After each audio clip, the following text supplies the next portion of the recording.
दर्पण कहानियों की एक श्रृंखला है जो समाज के अनदेखे प्रश्नों को सामने लाने का प्रयास करती है। आज की कहानी बंदर, मोर और गिद्ध का न्याय। एक घना जंगल था जहाँ सभी जानवर कभी खूब हंसते, खेलते और मिलजुल कर रहते थे।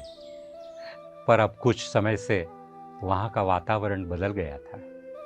नन्हे शावक, चिरैया के बच्चे, हिरण के छोटे सब चुपचाप, गुमसुम और डरपोक हो गए थे।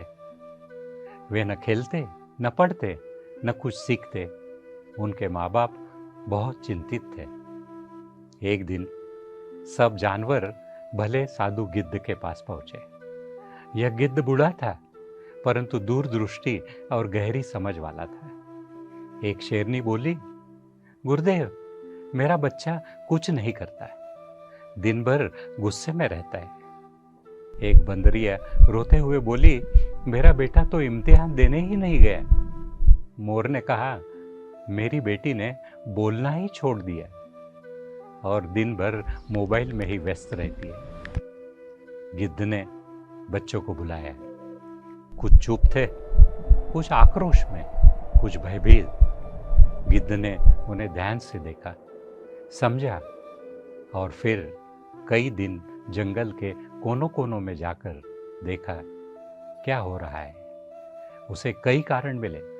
अभिभावकों का बिना समझा लाड प्यार, टेलीविजन में हिंसा और अवास्तविक सपने, ज्यादातर वक्त सोशल मीडिया पे व्यस्त रहना, पढ़ाई का बोझ और बिना अर्थ की प्रतियोगिता, जंगल सभा की असंवेदनशील नीतियां और सबसे बड़ा, बच्चों की आवाज ना सुनी जाना।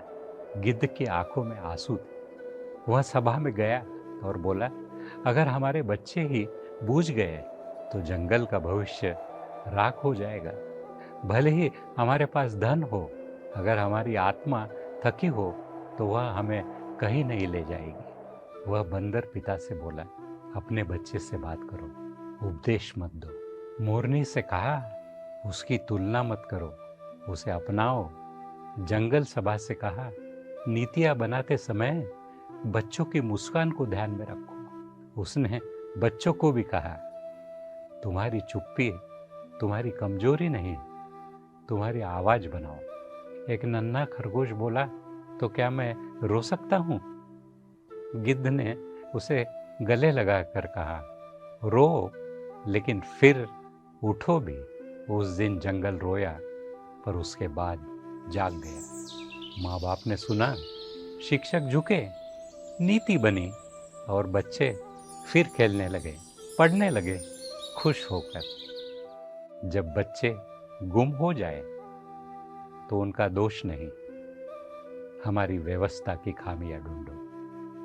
बच्चों को सही रास्ता दिखाने के लिए पहले हमें खुद इंसान बनना होगा। Dr. Rajan Velukar sir has initiated a very nice program. Social issues which need to be dealt have been presented in animated story formats wonderfully well for our youth, and the issues which are taken are so pertinent and related to our living in this gregarious society for the larger social good.